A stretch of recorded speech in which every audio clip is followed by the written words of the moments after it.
I was watching a brother, Steve Fletcher 222, and he said that there is going to be a conjunction of Venus and Jupiter on March 1st, 2023. And that caught my attention because Venus is the female planet, and of course, Jupiter is the king planet. So this made me think of the bride and our king, right? Yahushua HaMashiach. It made me think of that. And so then the next thing he said was that the last time that happened, I'm looking for it here, was on August 27th, 2016, and that the number of days between those two events was 2,377 days. I usually don't pay any attention to these kinds of things, but I'll show you why this grabbed my attention.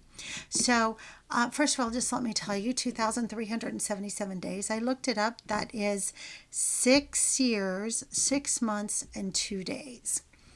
But here's what grabbed my attention.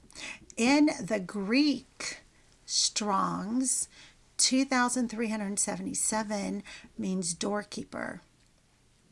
And in the Hebrew, it means vision. And I had just done a study in Isaiah 22. And in Isaiah 22, the very first part of it is, this is the burden against the valley of vision.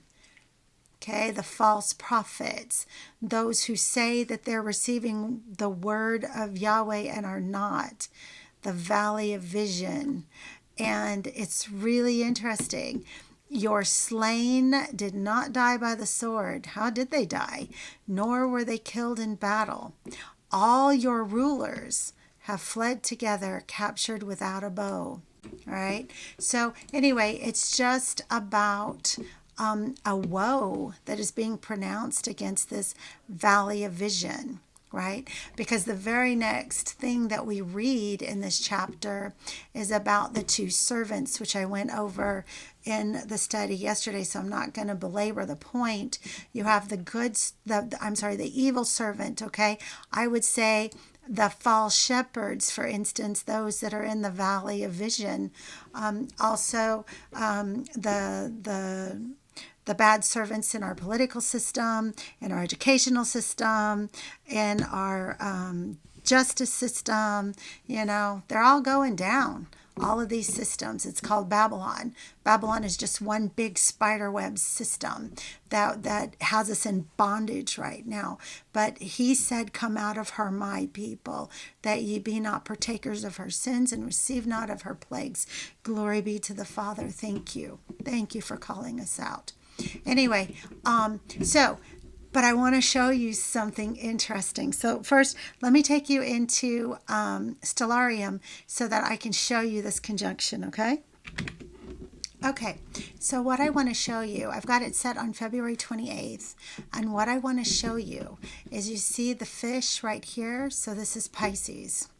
And I've never understood why there were two fish and why they were going in opposite directions until I think now. I think Yahweh has explained this in my mind. So there are going to be two different groups of those who claim the name of Yahushua HaMashiach, who claim to be followers of Jesus Christ, the way.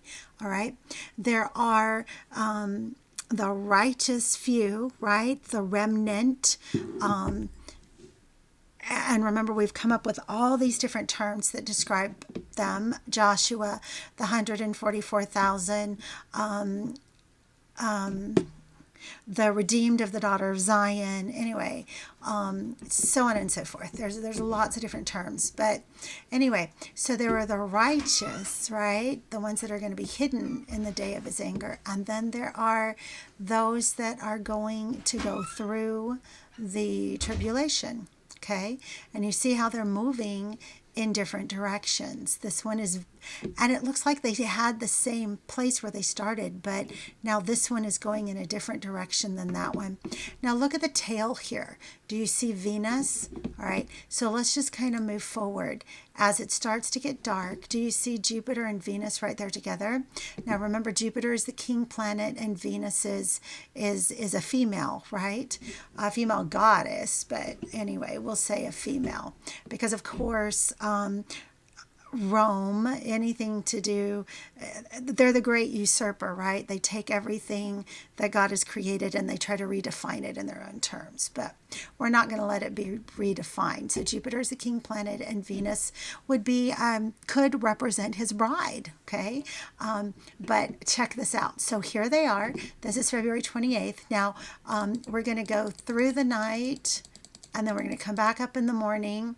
And of course, they're going to disappear because we can't. It's just too bright to see them. And then we're going to come back towards the night. And look, now they're together. And where are they still? They are still here with this one of the two fish, right? Right? And I think it almost represents, like I said, the bride versus the rest of Christendom who are not yet ready to be cleansed, who've not received the wedding garment, which is being washed clean, given the white linen, right? Through the blood of the Lamb. They're not there yet, okay? Isn't this fascinating? And then if we go through to the next day, let's see, let's go to the evening. And see, they're starting to separate now. Here, I'll come in further. Well, I can't come in much closer. Oh, yeah, I can. There we go. That's a little too close, okay? So now they're starting to separate again. Just to make it fun, I'm going to go ahead and I am going to get rid of all of the stuff that's getting in our way of being able to see this.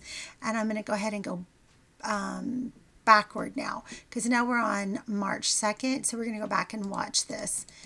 See, so it's just staying right there with the one fish.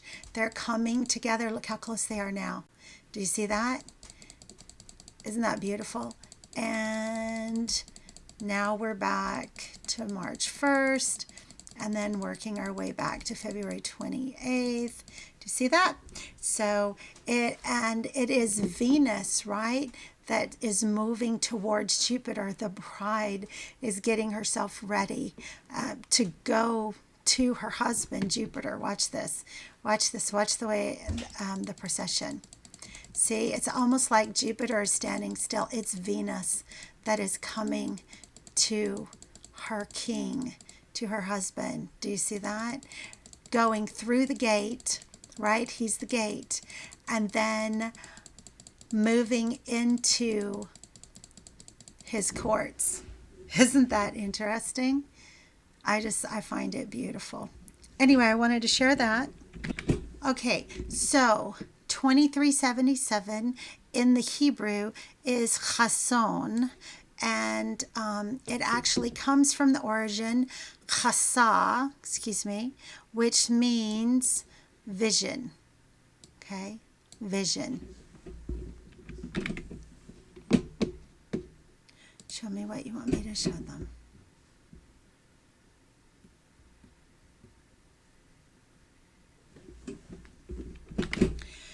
Lamentations is all about the rejection of Yahweh, of the daughter of Zion. Okay, that's who it's addressed to. This is the fish that went on our screen towards the left, right? And then the other fish went towards the right, towards her God, okay? It says here, her gates are sunk into the ground. This is the daughter of Zion. He has destroyed and broken her bars. Her king and her princes are among the Gentiles.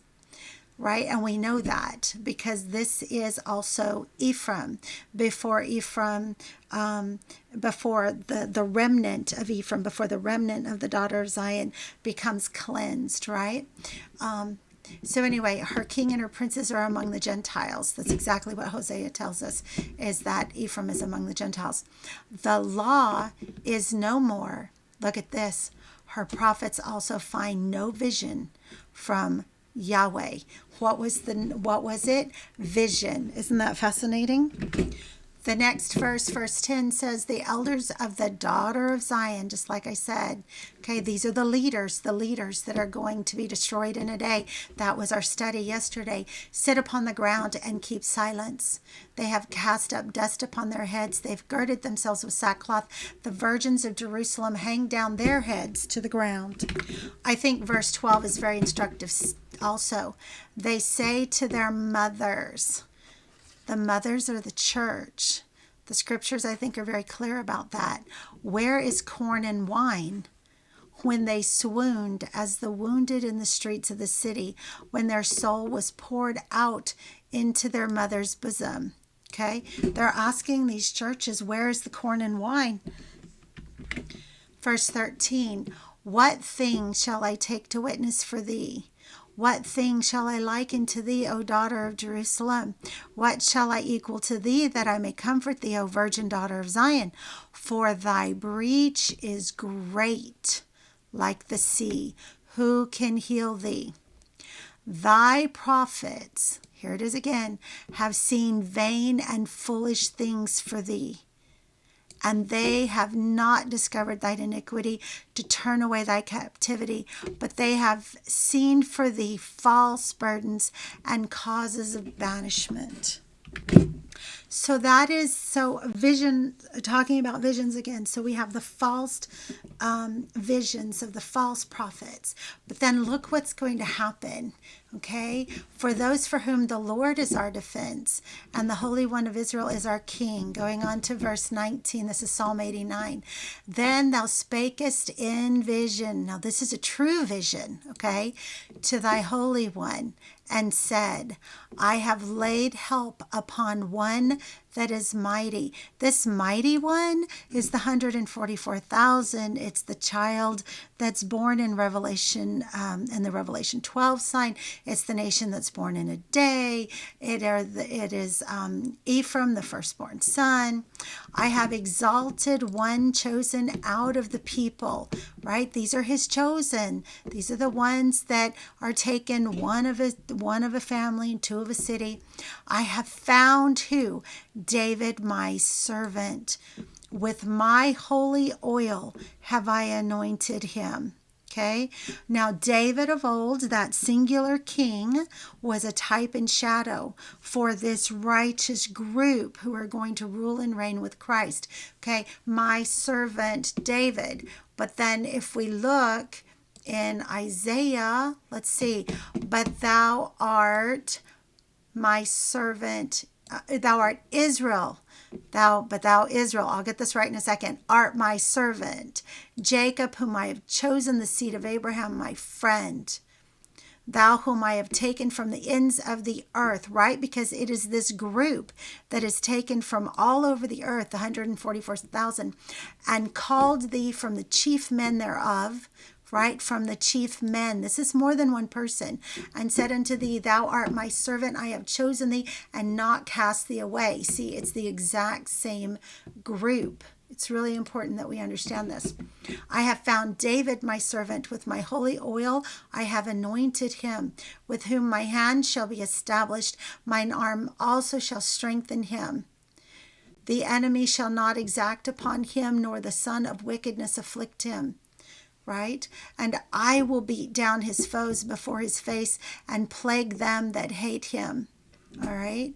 So there it is right there. If we go to Zechariah 3, then, right, it's called Joshua. Joshua is my servant, the branch. That's the way it's referred to here. So this same servant is called David. It's called the branch. It's called Israel. Okay, there's a lot of names for it. It's called in Revelation.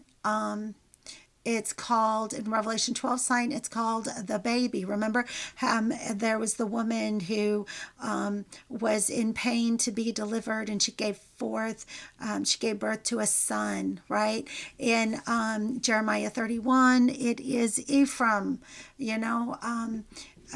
he said, how can, let's see, I am a father to Israel, and Ephraim is my firstborn son. All right. Same group every time. Okay. Let's see, hang on a sec. Okay, so that's our exploration of Strong's 2377 of the Hebrew, which means vision. Now we're going to look at Strong's 2377 of the Greek, which means doorkeeper, right? And I just showed you where it looks like Venus is coming through Jupiter. Jupiter is the door, it's the gate, which represents, I believe, Yahushua HaMashiach. I just find this beautiful. So here's the Strong's. It is Thuroros, which means a doorkeeper, right? The porter, the keeper of the door, the keeper of the gate, all right? If we go to Revelation chapter 3, this is Philadelphia, okay? These things saith he that is holy, he that is true, he that hath the key of David, he that openeth and no man shutteth, and shutteth and no man openeth. Look at this.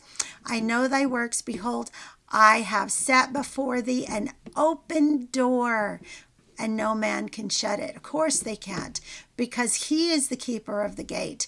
Okay, he said, I am the way, the truth, and the life. No one comes to the Father but through me. Praise Yah. Isn't that beautiful? Let's see, moving on. That's something else entirely. Right, so I'm going to come back to that. Let's see, moving on. Oh yeah, so I was going to go here. So here we are in John chapter 10. Look at this. Therefore, verse 7, Jesus said again, very, very truly I tell you, I am the gate for the sheep. Right? I am, in verse 9, the gate. Whoever enters through me will be saved. There it is. Okay, so I just think that's beautiful, that double message that's there. Hang on a second. There's one last thing that I do want to show you also, and that is Isaiah. Isaiah 57. Yes, I wanted to show you Isaiah 57. So right here it says, the righteous perisheth, and no man layeth it to heart, and merciful men are taken away, none considering that the righteous is taken away from the evil to come. He shall enter into peace, they shall rest in their beds, each one walking in his uprightness. This verse never made sense to me. Just could not make sense to me, right? Because the righteous cannot perish, right? That's why I had Isaiah 3:10 up, because here we are with all this judgment being pronounced upon whether you want to call it Egypt or the daughter of Zion, Israel, anyway, the fish that's going in the wrong direction. It says so here I am in Isaiah 3:9. The expression on their faces testifies against them, and like Sodom, they flaunt their sin. They do not conceal it. Woe to them, for they have brought disaster upon themselves. But, he says, tell the righteous it'll be well with them, for they will enjoy the fruit of their labor. Woe to the wicked, disaster is upon them, for they will be repaid with what their hands have done. But look at this. Tell the righteous it'll be well with them, right? Well, how can it be well with them if over here in Isaiah 57 verse 1 it says the righteous perish? That cannot happen. God does not use double speak. So I just wanted to show you something. I was looking through that, looking at the Hebrew, right? And the actual word is abad. And yeah, sure, it says perish here. But let's come on down and look at the rest of the ways of defining it. So there's been lost. The righteous have been lost, right? They've disappeared from the wicked, right? Here's another one. They've been given up as lost. They've vanished. Doesn't that make more sense? They've wandered away, okay? Doesn't that make more sense? So now let's go back and use the word vanished, because that was one of the words. The righteous vanish, and no one takes it to heart. Devout men are swept away or taken away, while no one considers that the righteous are guided from the presence of evil. Praise Yah. There it is again. I just thought I would point that out. I think that's my whole message for today. God bless and keep.